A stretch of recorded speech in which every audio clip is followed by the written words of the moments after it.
दोस्तों, international cricket से ऐसी सनसनीखेज खबरें आई हैं जिन्होंने सोशल मीडिया पर हंगामा मचा दिया है। दोस्तों, पाकिस्तान टेस्ट टीम की कप्तानी में बहुत बड़ा उलटफेर हो चुका है, जबकि दूसरी तरफ वर्ल्ड चैंपियन इंडिया को तारीख की सबसे इबरतनाक शिकस्त का सामना करना पड़ा है।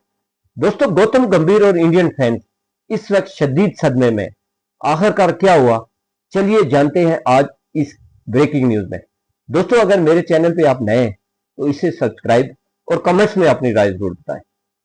दोस्तों, सबसे बड़ी ब्रेकिंग न्यूज ये है कि पीसीबी ने शान मसूद को कप्तानी से हटाकर यानी बाबर आजम को दोबारा पाकिस्तान का कप्तान टेस्ट कैप्टन बना दिया है। सिलेक्शन कमेटी के रुकन आकिब जावेद ने इस फैसले का दफा करते हुए कहा है कि शान मसूद को तकरीबन 3 साल का लंबा अरसा मिला है, लेकिन टीम में वो प्रोग्रेस ही नजर नहीं आई जिसकी उम्मीद थी।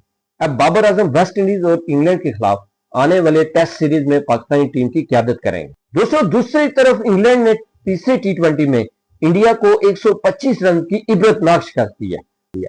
दोस्तों, इंग्लैंड के 201 रन के जवाब में जोफर आर्चर की तबाहकुन बॉलिंग के सामने पूरी इंडियन टीम महज 76 रन पर ढेर हो गई, जो इंडिया की टी20 तारीख की सबसे बड़ी हार है।